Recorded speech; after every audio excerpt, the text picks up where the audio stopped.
to the Windy Valley Digest.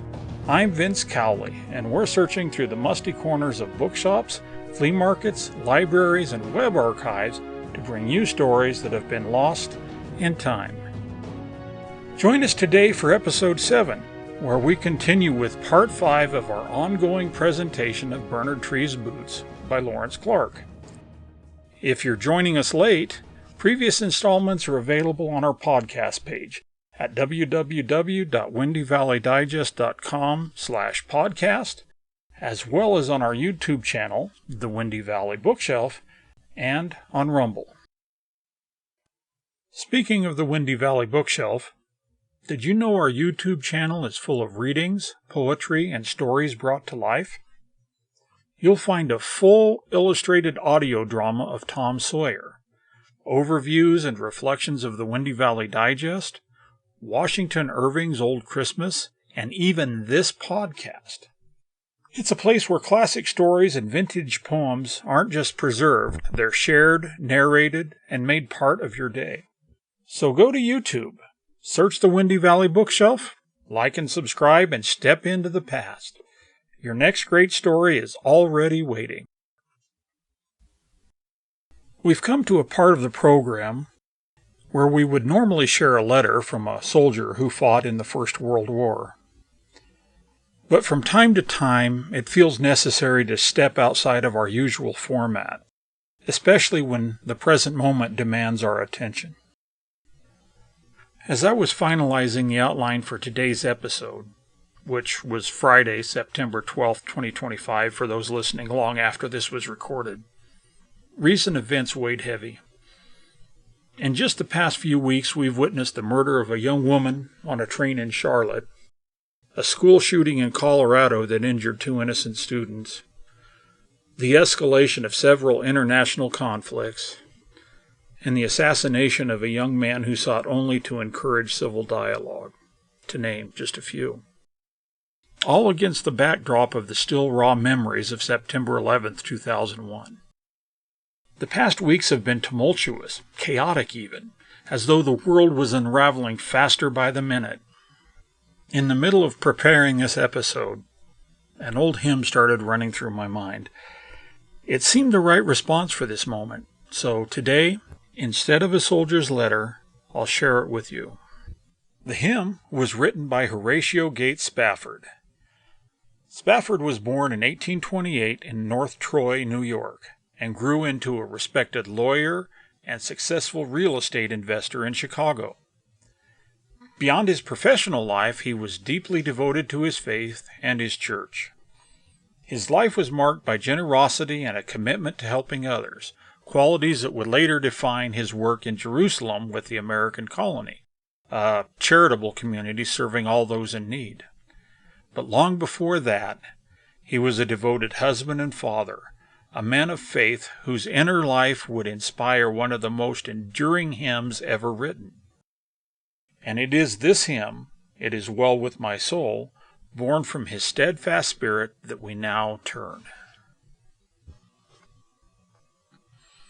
When peace like a river attends my way, when sorrows like sea billows roll, whatever my lot you have taught me to know, it is well with my soul. Though Satan should buffet, though trials should come, let this blessed assurance control, that Christ has regarded my helpless estate, and has shed his own blood for my soul. My sin, oh, the bliss of this glorious thought, my sin, not in part, but the whole, is nailed to his cross, and I bear it no more. Praise the Lord, O my soul. And Lord, haste the day when the faith shall be sight, the clouds be rolled back as a scroll, the trumps shall resound, and the Lord shall descend, a song in the night, O my soul.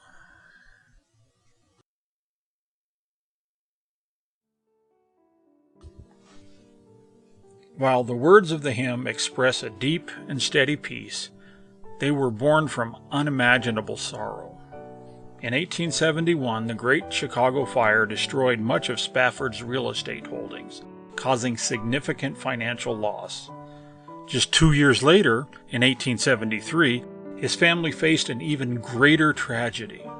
His wife Anna and their 4 daughters were aboard a ship bound for Europe when it sank in the Atlantic Ocean. All 4 daughters drowned. Anna survived and sent him a telegram from England with the simple words, "Saved alone. What shall I do?" It was while crossing the Atlantic to meet her that Spafford passed near the very waters that claimed his children. It was there, in the midst of grief that no words could fully capture, that he penned the hymn. Even after this loss, Spafford's life continued to be marked by trials. He and Anna had more children, but one son died of scarlet fever at the age of 4. Despite these hardships, they persevered, eventually moving to Jerusalem and founding the American Colony, a community dedicated to humanitarian work, helping the poor and needy regardless of background.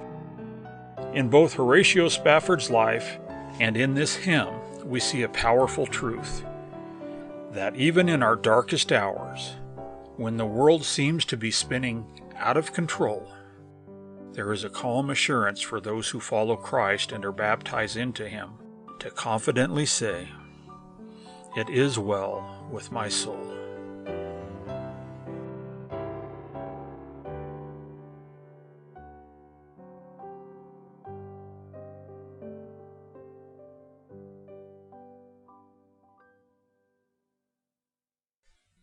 The calm assurance of Spafford's hymn reminds us of steadfast faith in the darkest hours. But now we step into a fictional world where the darkness seems very real and there is little time for reflection, where lives hang by a thread, trust is scarce, and one misstep can be fatal. Last time, John Manton's double life grew even more perilous. Cleared of treason by General Whiston and spy master Dacent Smith, he accepted a new calling, service in Britain's shadow war. His orders were clear: walk the razor's edge as Bernard Treves, win the enemy's confidence, and feed their secrets back to London. But the masquerade quickly entangled him. Elaine Treves, mistaking him for her wayward husband, saw in John a man reborn, one who might finally cast aside cocaine and reclaim his honor. Meanwhile, German agents Manners and Sheridan pressed him with suspicion and false friendship. John's quick wit carried him through, though Sheridan's cold blue eyes left no doubt one slip could mean exposure. From there, the stakes only climbed. At the Savoy, John received a coded message from the dazzling Mrs. Beecher Monmouth. Imperator, 3 o'clock tomorrow, Route 28. The information was priceless, but carrying it put his life at risk. A shadowy attacker nearly killed him in the street, and though John fought his way free, the assault proved just how close the enemy was watching. Still, he delivered the secret to Sheridan, winning his trust, at least for now. But even as both friend and foe look to him as a useful pawn, John knows he's playing a dangerous game. Trapped between two worlds with Elaine's misplaced faith and Britain's survival both hanging in the balance. And it's at this precarious crossroads that we rejoin the tale. The hour was 11 o'clock. Dacent Smith was, as usual, up to his ears in work. Very little of the real work, conducted by him on behalf of the department, was dispatched at the office. If he possessed a weakness at all, it was a weakness for the luxury of his own suite of rooms and for the benign, competent aid of Grew. Servant and master were each equally devoted to the other, and yet even Grew was only vaguely aware of the greatness, of the importance of the stoutish, bland, keen-eyed gentleman who was his master. At Dacent Smith's elbow a green-shaded electric lamp cast a bright light on the papers beneath his hand. The chief wrote neatly and carefully, and when the door opened and Grew came softly in, he did not lift his head. "Mr. Treves to report, sir." "I'll see Mr. Treves immediately." "Very good, sir." Dacent Smith raised his head. "Oh, Grew, Please ask the gentleman who is in the other room to wait a little longer." "Very good, sir." 2 minutes later John found himself alone with the Chief.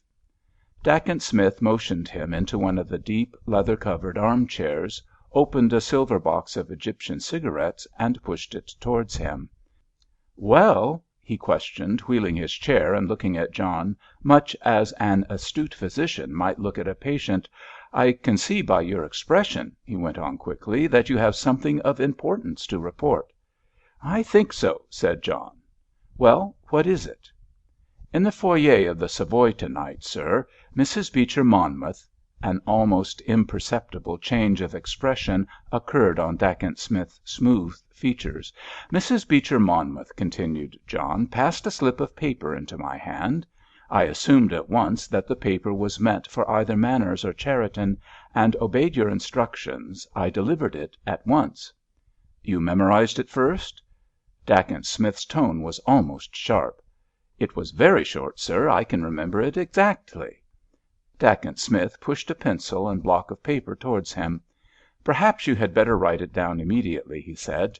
"If you visualise it in writing, you will be less likely to have forgotten or misplaced a word." John arose, and bending over the desk, wrote the exact words of the message Mrs. Beecher Monmouth had conveyed to him. When he came to the word Imperator, Dacent Smith whistled softly. "You have done very well, Treves," he said. He suddenly looked into John's face. "You must better your acquaintance with Mrs. Beecher Monmouth." "I have an appointment with her for to morrow night," answered John. Dacent Smith glanced at a little gilt clock on the mantelshelf. "I think we shall be in time." "That is exactly what Cherriton said," John answered. Dacent Smith was silent for a moment. "Treves," he said, "if the Imperator sails to morrow at 3 o'clock by Route 28, which is their code for the North Ireland route, there will be another disaster for us." He was silent a moment, and John put a question that had troubled him somewhat.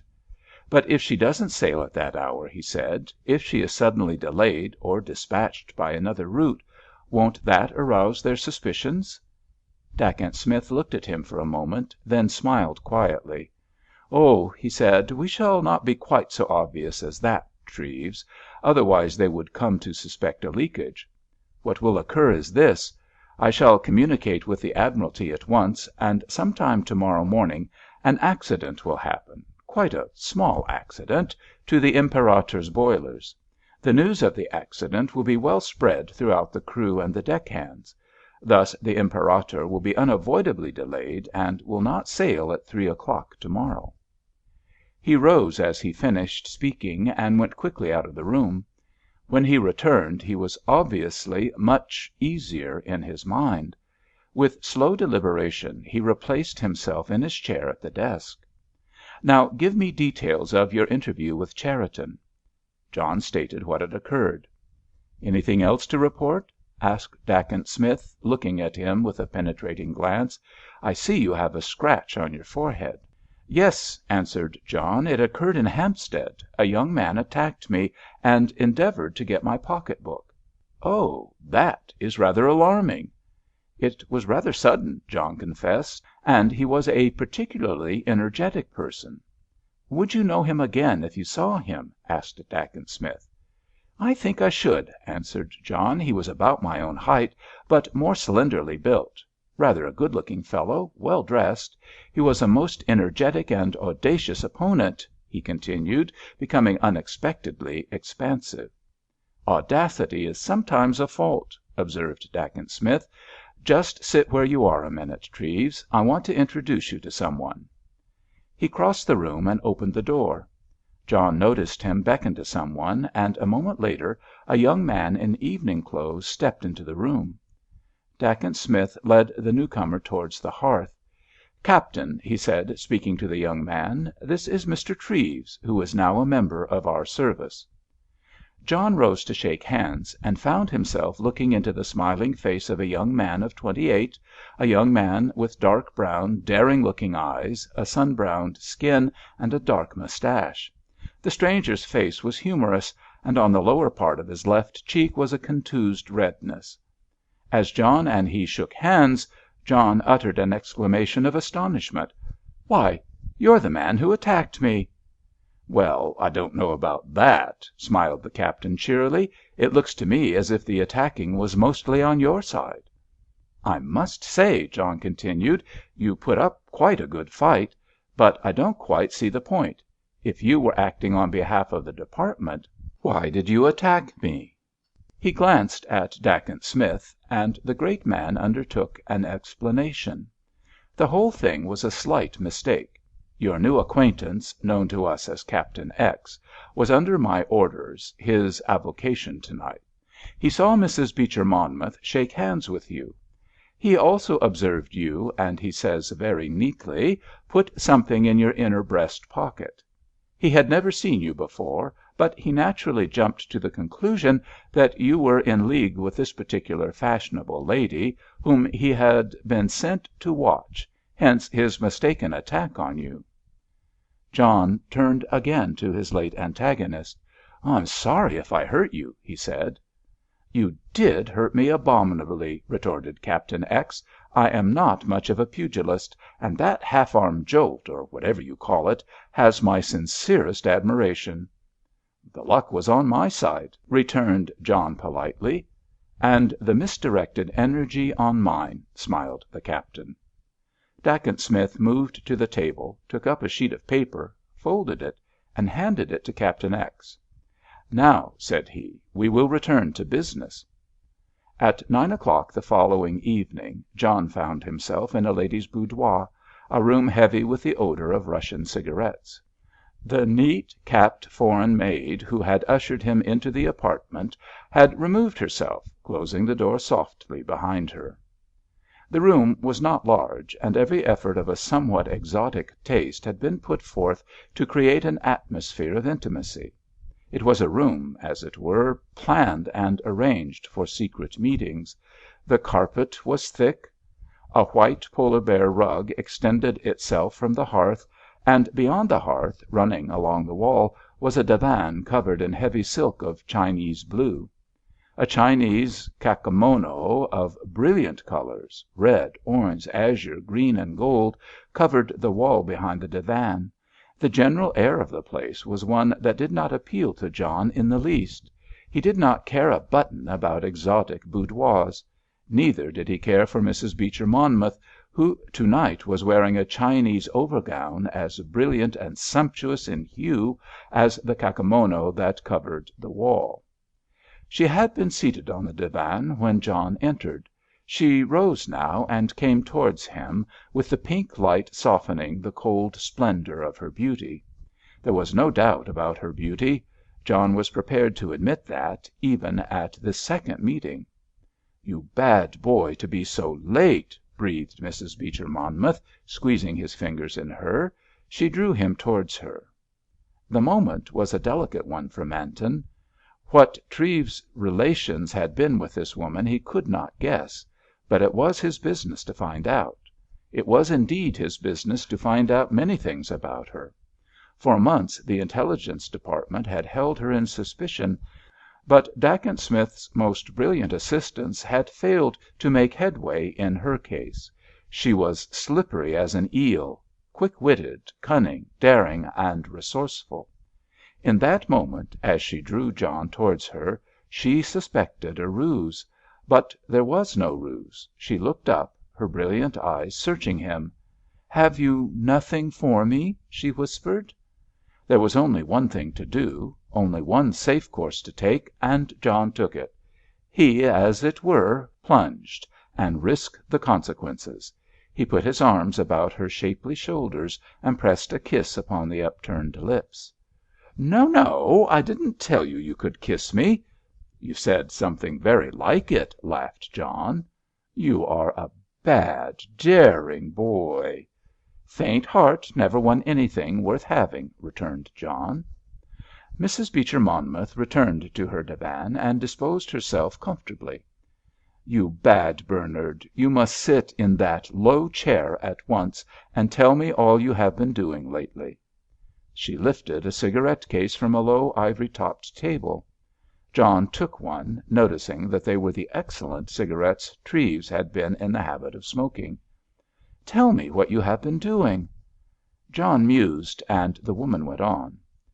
"Do you know, you looked rather handsome last night at the Savoy." She paused and became coyly and softly wistful. "I dislike handsome boys. They are so conceited, as a rule." "If I can keep her talking like this for a while," thought John, "I shall not get into deep water." There was a silence, during which the lady luxuriantly smoked her Russian cigarette. Then she looked at John with her slow, low‐lidded smile. "Talk," she commanded. "I prefer to hear you talk," said John. "Tell me what you have been doing lately. To‐day, for instance." The lady pondered. "Oh, to‐day the Ogre gave a luncheon party." John guessed that the Ogre was her unprepossessing husband. "The Ogre gave a luncheon party, and among others we had Lady Rachel Marlin, a delightful chatterbox. Her husband's in the Navy, you know. I could listen to her talk for hours." "I don't doubt it," thought John. "After tea," resumed she, "I went to my Red Cross work." John was wary. The fact that she did Red Cross work surprised him, but possibly Treves had been aware of the fact, and it would be unsafe for him to express his surprise. There was silence for a moment, until John hit on a safe question. "Do you go to the same place?" he inquired. "Oh, yes, the Officers' Hospital, you know. They are such dear, delightful fellows." She told him no more about the Officers' Hospital, and he put another question. "What have you done this evening?" "I have been boring myself to death until you came. And now you make poor me talk, and don't entertain me in the least." Suddenly she lifted her head. "I hope you aren't in one of your moods." "Oh, no," said John quickly. "What makes you think that?" She looked at him long and steadily. He sustained her gaze. Her brilliant, hard beauty smote his consciousness again. "Do you remember how awful you were at first, Bernard?" "I suppose I was pretty awful," answered John, wondering what Treves had done to earn himself that character. Suddenly Mrs. Beecher Monmouth ceased her scrutiny and broke into a laugh, a long tinkle of laughter that showed all her fine teeth. "What a boy you are!" she said. "Do you remember that night when you swore and tore about this room like a madman?" She laughed again, as though in memory of a scene that had been grotesquely ridiculous. Somehow, in that moment, John felt his instinctive dislike of her intensify.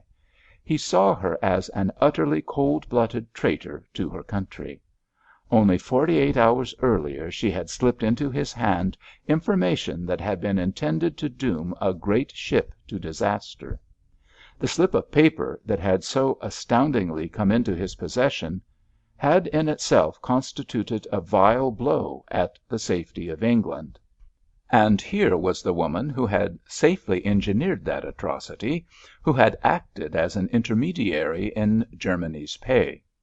And this same woman was smiling at him in her Grosvenor Place boudoir, surrounded by all the luxuries of life, the wife of a politician of some eminence who had only recently been in the running for an under-secretaryship. The thought flashed into John's mind, was Beecher Monmouth, M.P., also a traitor? He did not know, but he was prepared to risk a good deal to find out. Once more he turned his attention to the woman before him.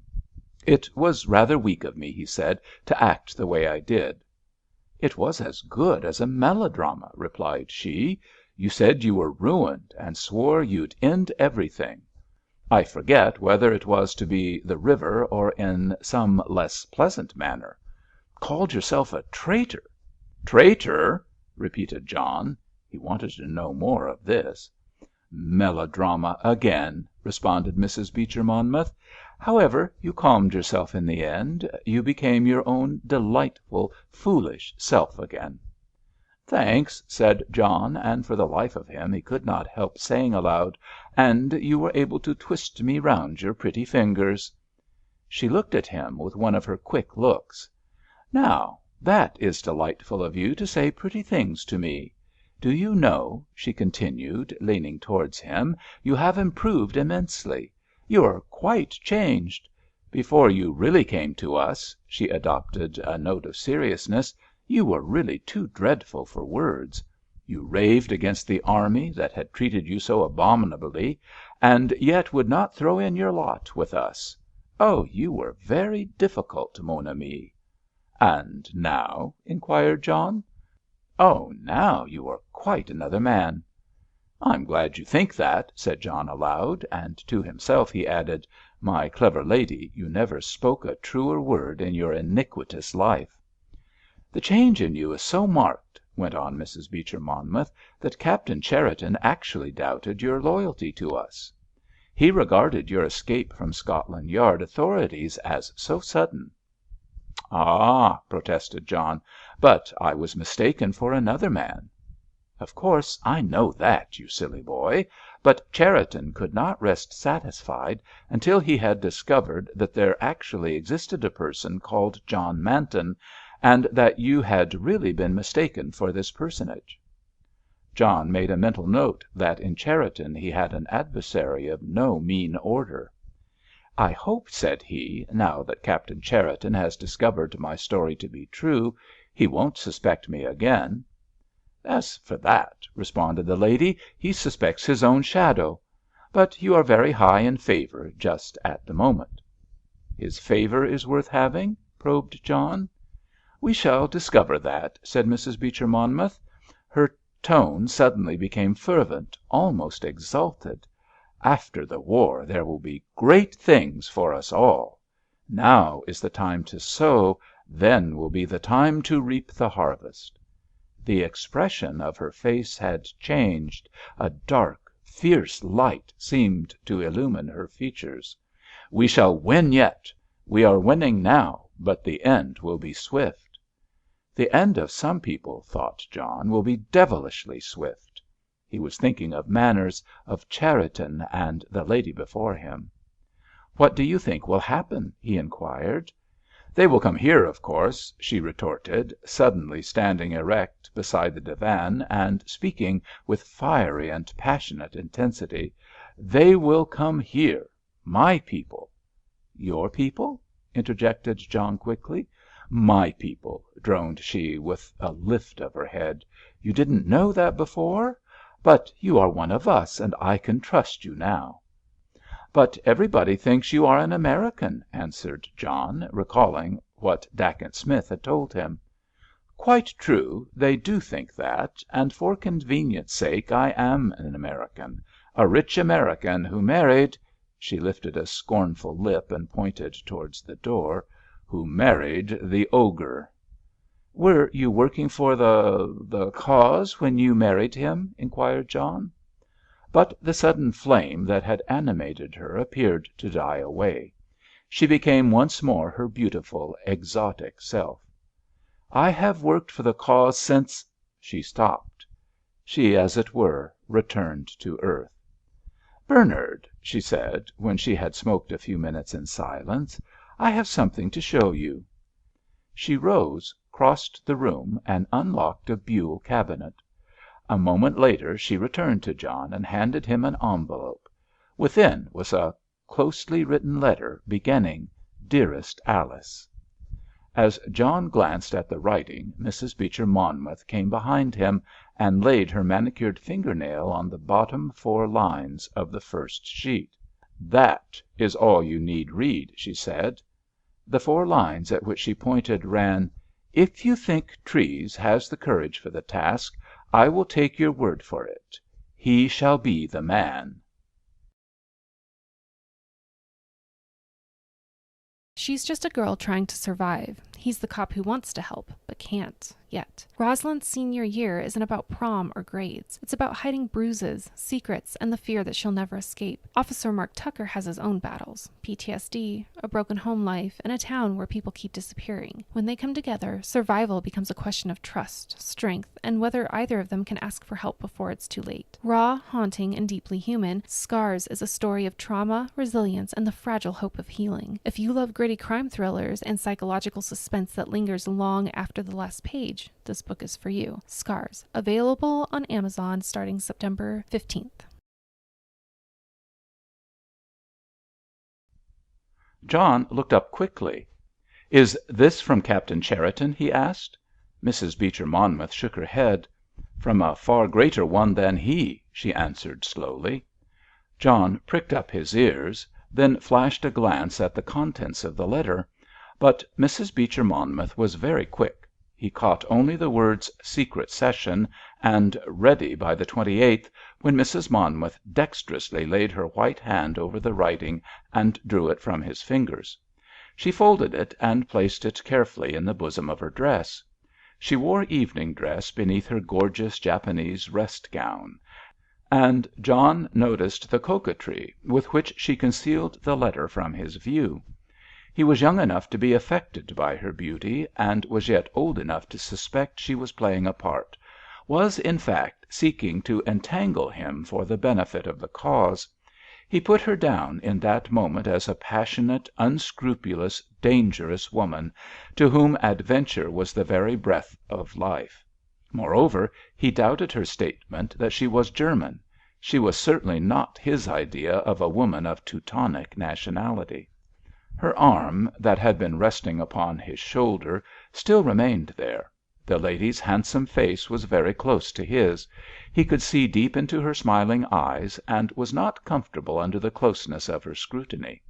His resemblance to Bernard Treves was striking, but it was not perfect enough, he feared, to deceive the watchfulness of a woman who had evidently been closely intimate with that young man. He endeavoured to break the intensity of her gaze by leading her back to her chair. "Well," she whispered tenderly, "have you nothing to say to me?" "There are 1,000 things I would like to say," returned John promptly. "Let me light you a cigarette." He struck a match and placed one of her buff-coloured Russian cigarettes in her fingers. As he held the light, Mrs. Beecher Monmouth spoke on a new note of seriousness. "Bernard, I have been kindness itself to you." John assured her that she had. "When the others doubted you, I clung to my belief in you." "You have been wonderful," said John. "You are changed, Bernard." "That's impossible," answered John, "where you are concerned." He again experienced the sensation, a common one with him these days, that he walked upon the edge of a precipice. "I have shown my confidence in you." "You mean," proceeded John, "you have spoken up for me to the great personage who wrote the letter?" "Yes. Are you grateful?" inquired she, looking at him quizzically.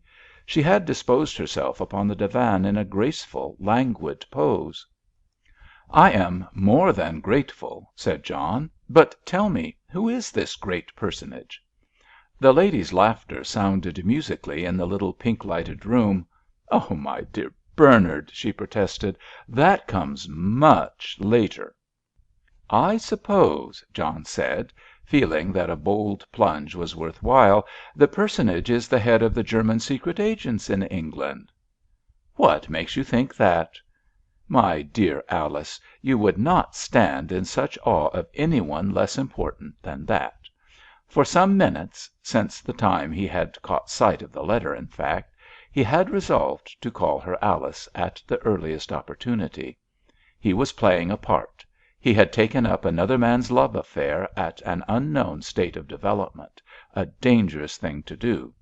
However, the duel between them, he believed, was to his advantage. Mrs. Beecher Monmouth had made a false step. She had already revealed to him the existence of a high secret power, a power far above and beyond Cheriton and Manwitz.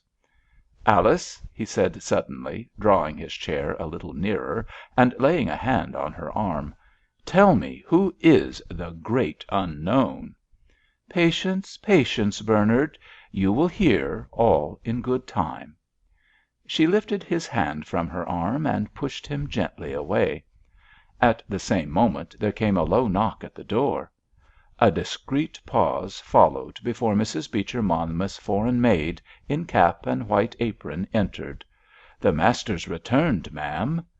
The girl spoke in a low tone, intended for her mistress's ear alone, and immediately went out, closing the door behind her. "Sit over there," commanded Mrs. Beecher Monmouth, waving John towards a chair at the hearth. "Sit over there and be very good." John moved to the hearth. He wondered if Bernard Treves had known the ogre, or if an introduction was to take place. The awkwardness of the situation was solved for him a moment later, when the door behind him opened. In a slender strip of mirror on the opposite wall, John saw the reflected figure of Beecher Monmouth, M.P. The pink light softened a little the bilious yellow of his skin, but he was still an unprepossessing object, with his bald head, his long pointed nose, and his thin-lipped mouth. Mrs. Monmouth rose as her husband entered, and went towards him with hands outstretched. "William, darling," she exclaimed, "how nice of you to come home so early! I must introduce you to Mr. Treves." John rose and bowed. Beecher Monmouth put a large bony hand in his. He had just returned from the House of Commons, and looked weary and old. He looked every one of his 64 years. John wondered whether he ought to stay or not, but Mrs. Beecher Monmouth solved the situation by holding out her hand. "You must come and see me again, Mr. Treves." Her tone was almost motherly. He shook hands with her, and saw her move towards her husband, and slip her arm through his. Husband and wife were standing together as the maid conducted John downstairs. "What a monument of treachery and deceit she is!" thought John, as he stepped out into the starlit night. In the meantime, Mrs. Beecher Monmouth had pressed her ungainly husband into a deep arm chair, had commanded that whisky and soda should be brought, and was already holding the match that lit his cigar. Beecher Monmouth watched her with admiration in his tired eyes. He was prepared to sell his soul for her, and was never weary of telling her that he was the luckiest man in the world to have won her love. "And what did my William do to night?" she inquired softly, when the whisky and soda had been placed at his side, and he had helped himself to a somewhat liberal dose. "A most boring evening," said Beecher Monmouth. "Irish question." "And you saw no one interesting?" asked she. "I saw Braxton Neve in the lobby," answered her husband. "There is some talk of a military expedition to—I don't know whether it will come off or not. The Cabinet, I believe, discussed it yesterday." "What did Braxton Neve say?" Beecher Monmouth took a sip of whisky. "Why should I bore you with stupid politics?" "They aren't stupid to me," she said. "You know every tiny bit of your political life interests me intensely." She settled herself in a low chair beside him. "Now you must tell me everything Braxton Neve said. He is in the confidence of the Cabinet, is he not?" Her husband nodded. "He has the confidence of several members of the Cabinet." "Tell me everything, William." Half an hour later, when Monmouth had finished his cigar and whisky, he rose wearily, kissed her, and went to his room. Mrs. Beecher Monmouth waited until he was safely out of the way, then going to the telephone on the buhl writing desk, rang up a number. "Is that Dr. Voules?" she inquired. At the other end of the telephone a deep voice answered in the affirmative. "May I call upon you at 11 o'clock to morrow?" inquired Mrs. Monmouth. "Is it important?" asked the voice. Mrs. Beecher Monmouth, in the solitude of her room, smiled slightly. "I shall leave you to judge of that," she replied. "Very good," answered the voice. "I shall expect you at 11 precisely." On the following morning Mrs. Beecher Monmouth, quietly but expensively dressed, presented herself at the hotel bureau. 3 minutes later the lift door closed upon her, and she was wafted swiftly upward to the 3rd floor. A page boy conducted her along a corridor, opened a door, and departed. The apartment into which she had been shown overlooked the Haymarket. Decorations of white and gold caught Mrs. Monmouth's vision. Seated at a desk from whence he could look down upon the busy life of the street below, was a broad-shouldered, elderly man who laid down his pen as his visitor entered. Mrs. Beecher Monmouth hurried towards him. "It is good of you to see me, doctor," she exclaimed effusively. "Oh, not at all. I am charmed to see you," he answered. He moved a little farther into the room, so that prying eyes from the building opposite could not observe him. Then, with an air of great gallantry, he bent over Mrs. Beecher Monmouth's hand and laid his lips upon it. "You will sit down and tell me your news," said the doctor. Mrs. Monmouth accepted the offered chair. Dr. Voules was of middle height, sturdily but not heavily built.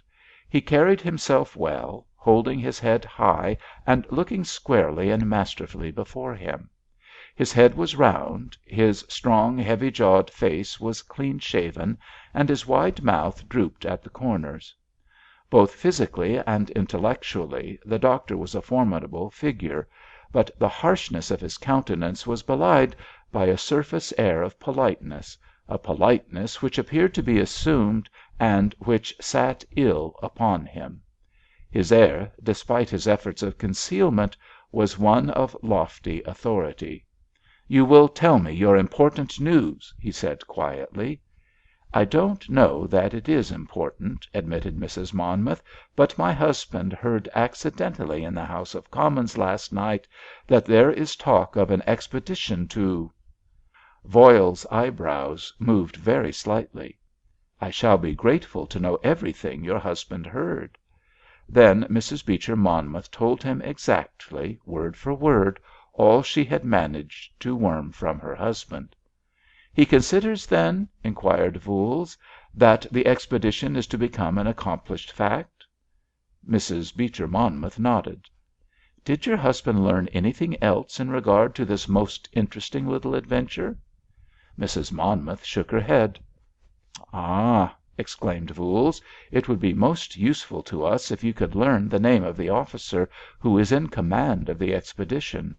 You will keep that in mind?" Mrs. Beecher Monmouth assured him upon that point. "Now, in regard to your protégé, Mr. Treves," observed the doctor. "This young man, I understand, is very well connected, and is the son of Colonel Treves?" Mrs. Monmouth nodded. "My information is that his disappearance from the British Army was somewhat rapid, and that fact, together with his propensity for drugs, gradually brought him into our service. I should like to see him," went on the doctor, "to judge for myself, but in the meantime I can make much use of him. I shall take you at your word and give him important duties to perform." "Thank you," observed Mrs. Monmouth. "That is extremely kind of you, doctor." Voules, who had seated himself, rose now and held out his hand. "My compliments to you upon your excellent work." 2 minutes later, with much politeness, he accompanied her out of the room, along the corridor, and saw her into the lift.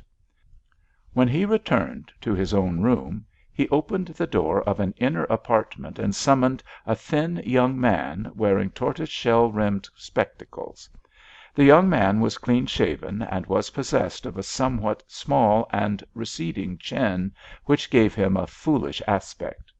He was not foolish in the least, however. He was, on the contrary, extremely fox-like and alert. The doctor's politeness vanished as he confronted the young man. "Baumer," he commanded, "come into the other room, please." He crossed to his desk near the window, overlooking the street, and seated himself. The young man entered and stood at his side, awaiting instructions. "You will make a note," said the doctor, "that a Mr. Bernard Treves is to come to my house to day week." Very good, Excellenz, answered the young man deferentially. He began to write a note in pencil on a small writing block he had produced. You will also, went on the doctor, inform Hauptmann Rathenau that I wish to see Mr. Treves' dossier again. Yes, Excellenz, but if I might be permitted to suggest so much, Lieutenant Treves, whose family is well known, would be a safer person to use for purposes of association with the officers at Fort Heatherpoint. But our excellent Cheriton was educated at Oxford, said the elder man. He is to all outward seeming an Englishman. Nevertheless, Excellenz, Baumer insisted, I feel we should be safer to employ an Englishman. There is much Freemasonry among the English, and there is always danger, Excellenz, that some one who knew the real Captain Cheriton may meet Herr Rathenau. But Heatherpoint, said Voules, is one of our key positions. You forget that, Baumer. No, Excellenz, I remember it perfectly. His superior was silent for a moment, then said quietly, I have decided that Cheriton shall do this work. He has greater experience. This time our movements must be all perfect. Our staff work here, Baumer, must be even superior to the staff work in France. We must in no degree underrate our enemies. He was silent a moment, pondering the great scheme that had grown in his brain months earlier, the scheme that was to strike a blow at the very heart of England. His orders were to restore new confidence throughout Germany in the failing U-boat campaign. Minutely, piece by piece, he had worked out his daring and masterful plan. The success of his country in discovering the sailing of British ships, the strength and equipment of our distant expeditions, the amount of munitions and arms being manufactured, these tidings were in the daily routine of espionage. But General von Kuhne was no believer in defensive operations. He, like his friend Bernhardi, was a disciple of Clausewitz, a believer in offensive warfare. To strike hard and unerringly, after minute preparation, was his ideal of strategy. Already, for many weeks, he had been placing his pawns ready for the great coup. Cunningly and with infinite patience he had prepared for the great blow that was intended to send a shudder through the British Isles. Next time, the tension shifts to England's south coast. A mysterious breakdown in the great guns of Heatherpoint Fort has raised alarms, and John is sent undercover to investigate. But among the officers and men, suspicion lurks in every corner, and even a friendly gesture can mask hidden motives. When an unexpected visitor slips quietly into John's room, the line between loyalty and betrayal grows dangerously thin. Folks, today we've seen how Horatio Spafford's hymn rose out of sorrow, and how John Manton's path winds ever deeper into peril. Both stories, in their own way, ask us what it means to endure when everything is at stake. If you'd like to keep exploring with us, visit the Windy Valley Digest at www.windyvalleydigest.com or join us on our YouTube channel, The Windy Valley Bookshelf, where the past still speaks to those willing to listen. Our closing quote comes from Booker T. Washington. I have learned that success is to be measured not so much by the position that one has reached in life, as by the obstacles which he has overcome while trying to succeed. Thanks for joining me, and until next time, may these stories continue to stir your spirit and spark your imagination.